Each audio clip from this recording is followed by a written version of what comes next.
Les pharisiens, il a commis des PHAs. Ils refusent souvent de l'admettre, madame, en faisant un faux serment en disant « Je n'ai pas psh ».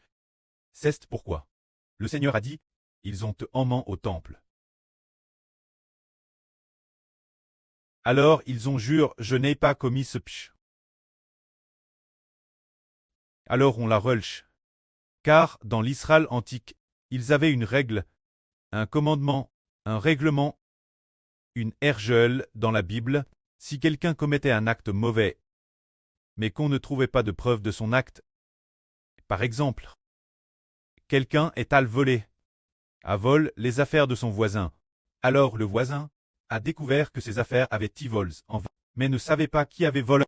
Il soupçonnait que c'était peut-être la personne de c'était. Alors il a emmené cette personne chez le prêtre. Le prêtre ne savait pas non plus si cette personne avait volé.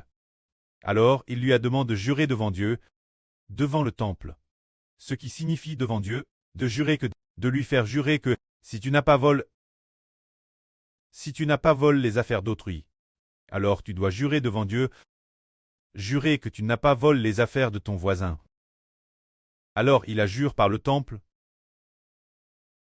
Mais comme le Seigneur l'a dit, celui qui jure par l'autel, cela ne compte pas. Celui qui jure par le temple, cela ne compte pas non plus.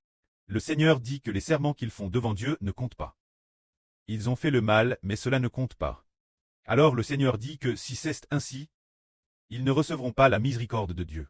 Car que nous jurions par le temple, ou que nous jurions par l'autel, cela revient jurer par Dieu.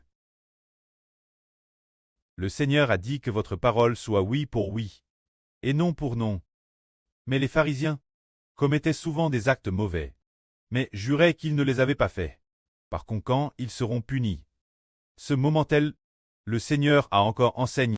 Les pharisiens, ils aimaient aussi donner le dixième. Est-ce important de donner le dixième? C'est certes important. Mais ce qui est plus important que de donner le dixième, c'est l'amour, la miséricorde, la justice et l'amour pour Dieu.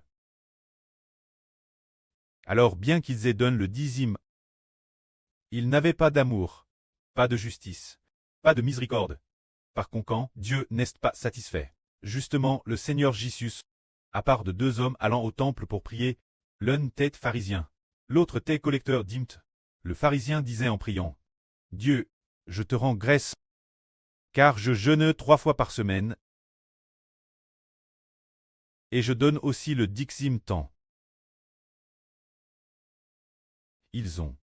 Quant au dixième, bien qu'il l'ait bien fait, mais ils ne reconnaissaient pas trop des pécheurs. Alors ce pharisien a dit, je n'ai jamais psh. Et je ne suis pas comme ce collecteur d'impôts c'était. Disant cela, il pensait qu'il n'avait pas psh. C'est pourquoi le Seigneur dit, sans amour, sans miséricorde.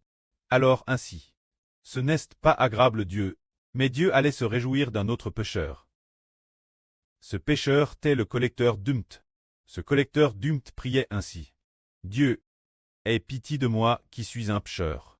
C'était ce collecteur d'impôts, reconnaissez simplement que vous êtes un pécheur. Alors ceux qui reconnaissent trop pécheurs seront-ils sauvés? Le Seigneur Jésus est venu au monde pour sauver les pécheurs, tous ceux qui reconnaissent trop pécheurs. Ils doivent tous venir devant le Seigneur Jésus. Ils doivent tous accepter la rédemption de Jésus. Et finalement, ils reçoivent la miséricorde de Dieu. Mais, une personne qui ne veut pas admettre qu'elle est pécheresse, elle ne voudra pas accepter Jésus. Elle ne pourra pas être sauvée. Ceux qui n'admettent pas trop pécheurs, ils ne voudront pas accepter la rédemption de Jésus. Tout comme les pharisiens disent, moi, je n'ai pas de péché. Pourquoi devrais-je expier mes péchés? Je n'ai pas de péché.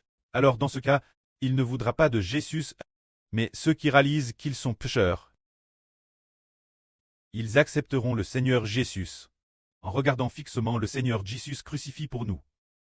Alors ils ont au contraire, t'es agréable Dieu. Que la gloire soit auprès et au Seigneur. Amen.